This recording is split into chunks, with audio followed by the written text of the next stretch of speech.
Buenas tardes, Franklin, Dios te bendiga. Buenas tardes, Sheila.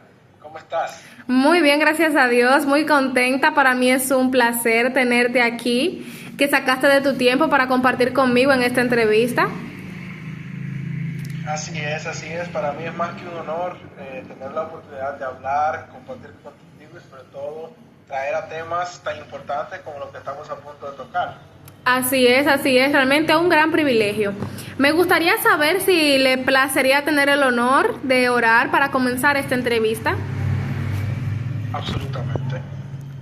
Amante y bondadoso Padre, Señor, en este momento te queremos pedir sobre todas las cosas que nuestros corazones puedan estar iluminados por tu gracia y que lo que podamos conocer, lo que podamos explicar, las preguntas que surjan, puedan ser respondidas no solo satisfactoriamente, sino también que queden impregnadas en nuestros corazones cada una de las respuestas. En tu santo y bendito nombre. Amén. Amén.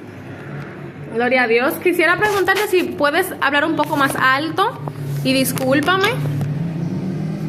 Tengo entendido que así es. No sé si el micrófono me está fallando allí o algo. Ahora sí se escucha mejor. Fue como durante la oración que el tono disminuyó. Por eso, Okay. por eso te dije, bueno. Bueno, vamos a comenzar con esta entrevista. En esta entrevista, trataremos los puntos de la muerte, el duelo y cómo sobrellevar cada etapa del duelo. Entonces, ya anteriormente hablamos con un psicólogo. Yo hablé con un psicólogo y pude disfrutar de la información que compartió conmigo y para mí fue muy fructífera, pero me falta la mejor parte. Me falta el pan del Señor, que yo sé que es el que nos traes, porque el Señor lo puso en tu boca para que tú compartas con nosotros. Las primeras preguntas que voy a hacerte van a ser relacionadas a la muerte. Entonces vamos a abrir primero la etapa de la muerte y luego abriremos la etapa del duelo para finalizar, ¿ok? Muy bien. Perfecto. Entonces, la muerte. ¿Cómo se describe la muerte en la teología? ¿Cuál es el concepto de muerte en la teología? Esta no es la pregunta que dice que el concepto de muerte. Perdón, ya. ¿Eso tú lo cortas? No, ¿verdad? No. Yo nunca he cambiado eso. Bien, un pequeño corte comercial aquí. Bueno, volvemos. ¿Qué es la muerte en la psicología?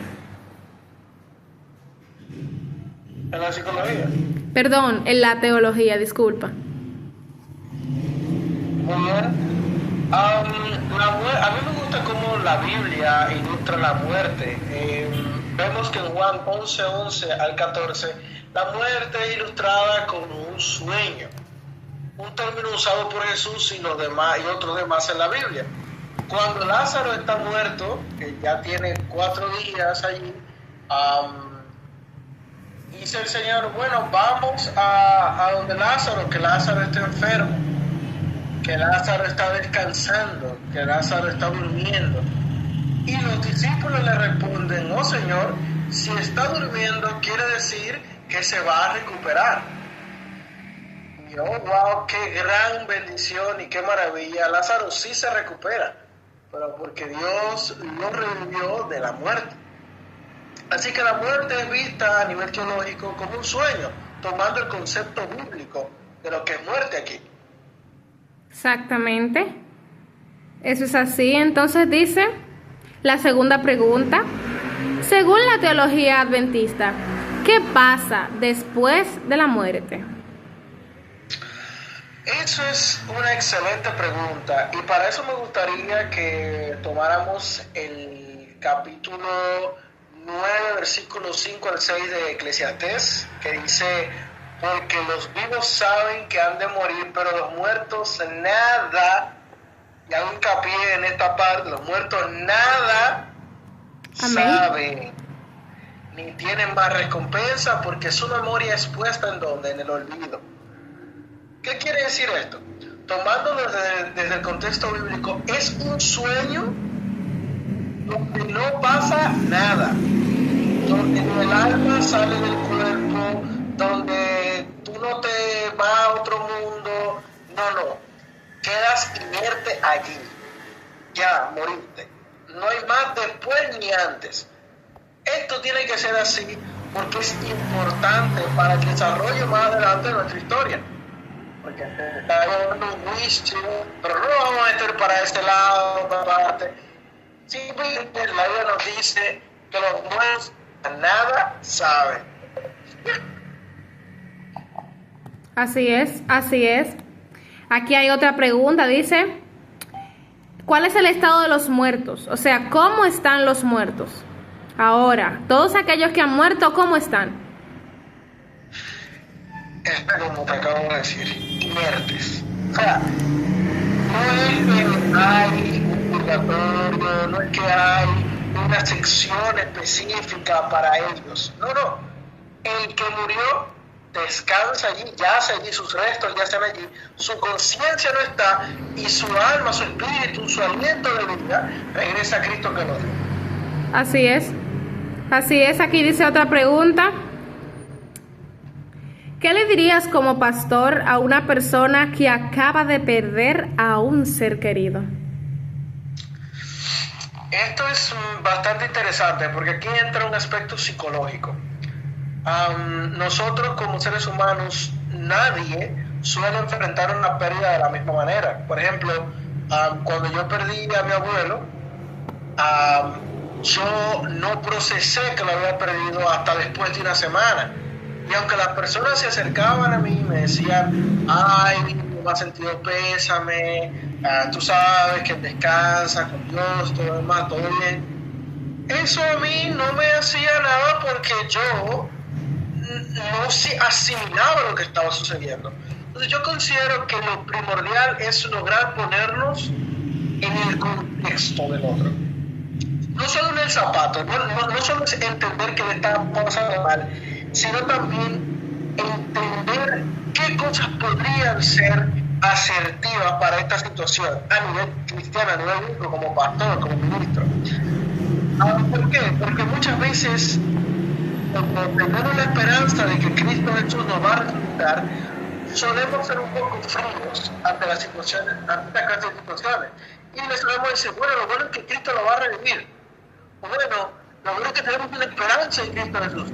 Es verdad, todos sabemos eso, pero muchas veces lo último que queremos escuchar es que para volver a ver a nuestro familiar querido, para volver a ver a esa persona que amamos, tenemos que esperar hasta que el mundo se acabe. Entonces, ¿qué yo haría? Lo primordial es darle una palabra de esperanza. No por el que murió, sino para el que está vivo. ¿Con qué?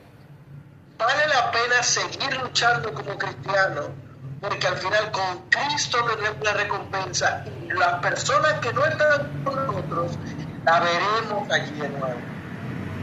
Eso da una esperanza, no solo para el que murió, no solo porque tu familia no está contigo, sino también porque tú tienes un propósito por el cual seguir luchando, por el cual seguir evangelizando, por el cual seguir caminando en esta vida.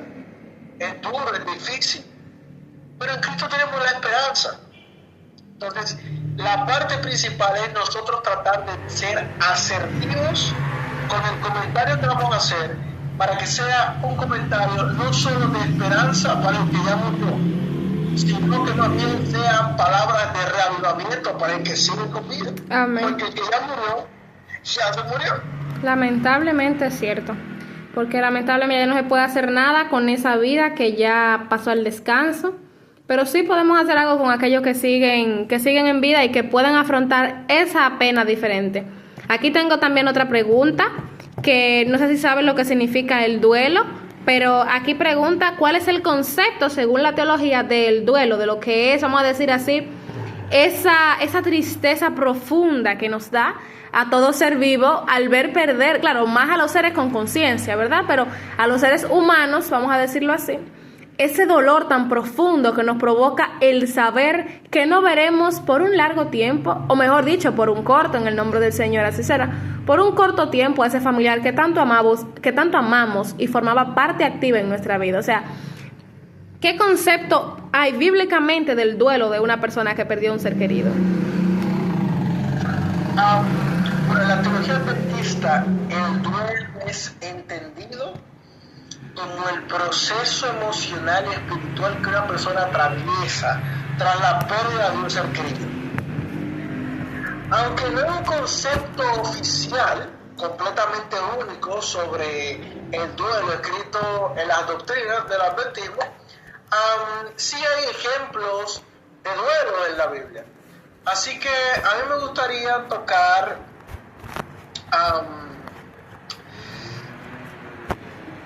déjame ver.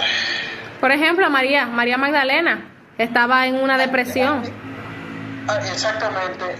Justamente voy a tomar ese ejemplo. Voy a tomar el ejemplo de Juan 11:35, que habla de cuando Jesús llora.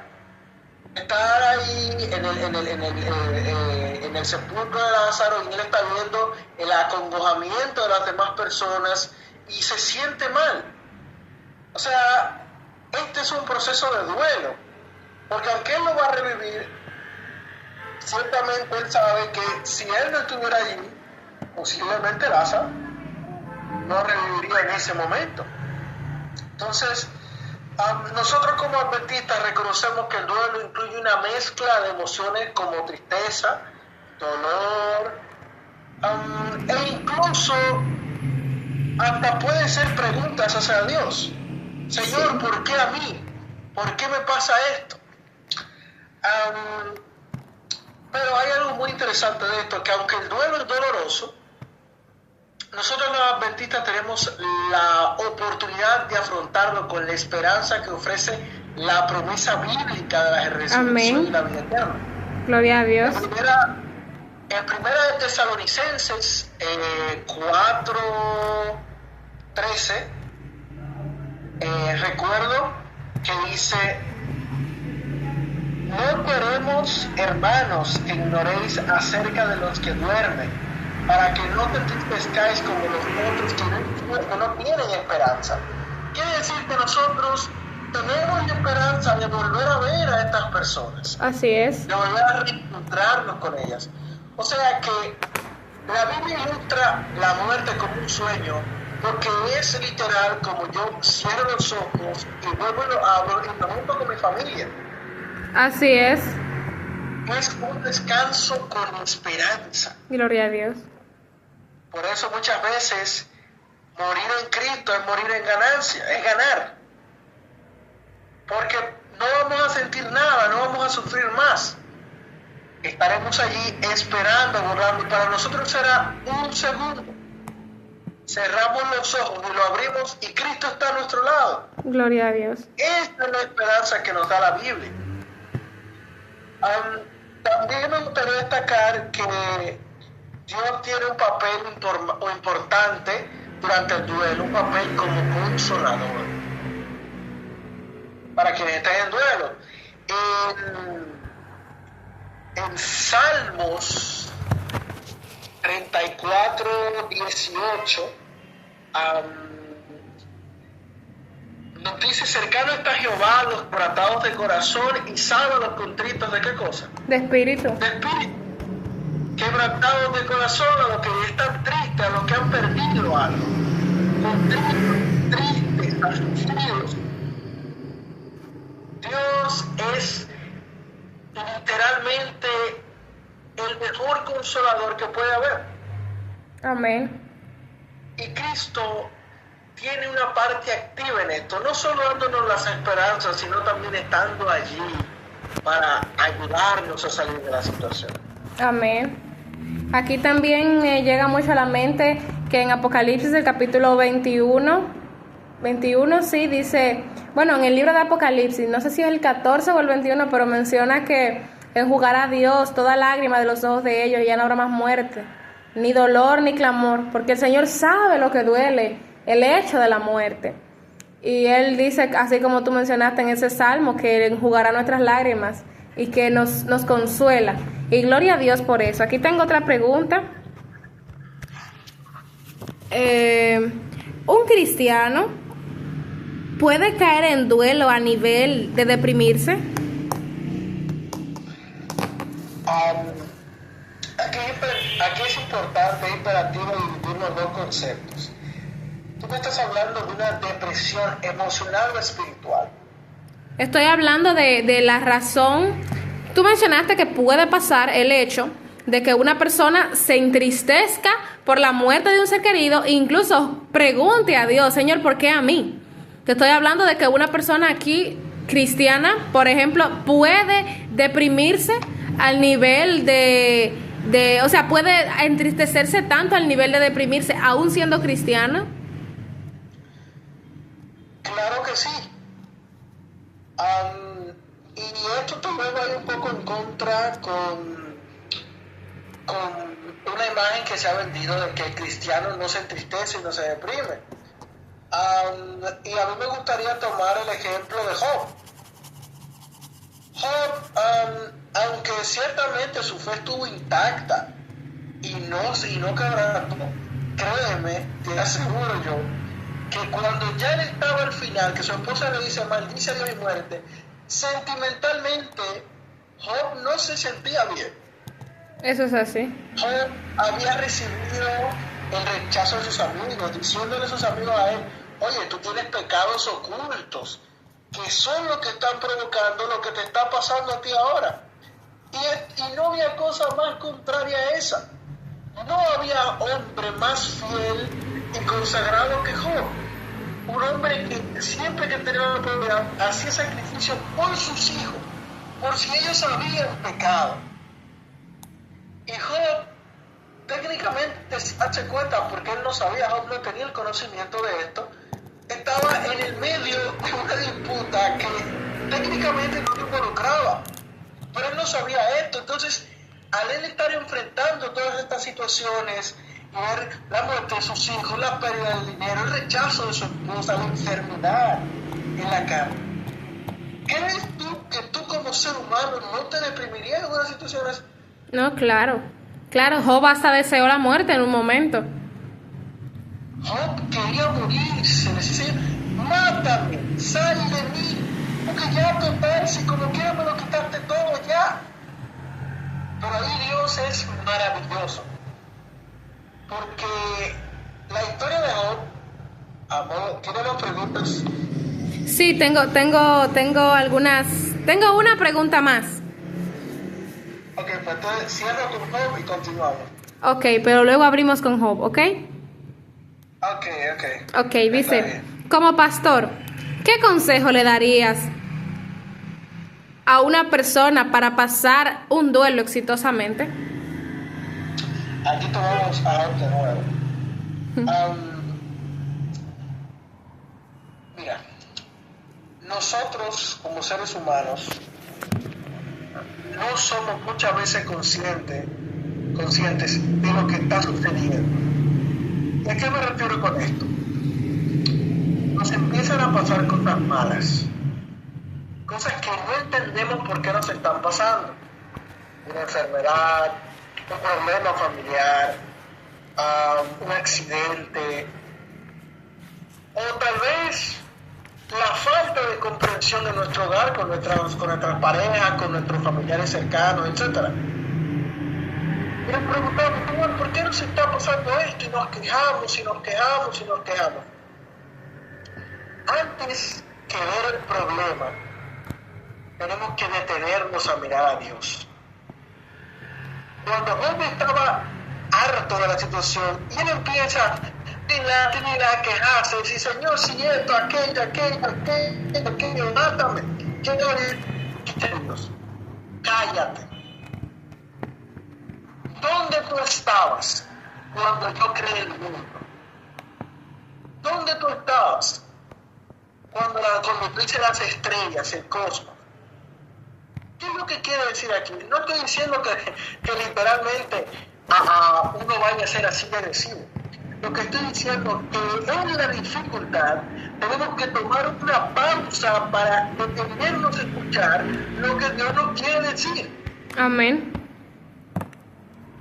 Y a veces, cuando estamos en ese lío ahí envueltos en el problema, somos incapaces de ver que posiblemente esas circunstancias o situación son específicamente lo que nosotros necesitamos para hacer un cambio, ¿verdad? Entonces, ¿cuál sería el consejo que yo daría? En la dificultad, tomar una pausa para decirle, para escuchar a Dios. No para decirle a Dios, perdón, para escuchar a Dios. Y entender o tratar de entender lo que Dios te quiere decir. Porque por algo Dios permite que pase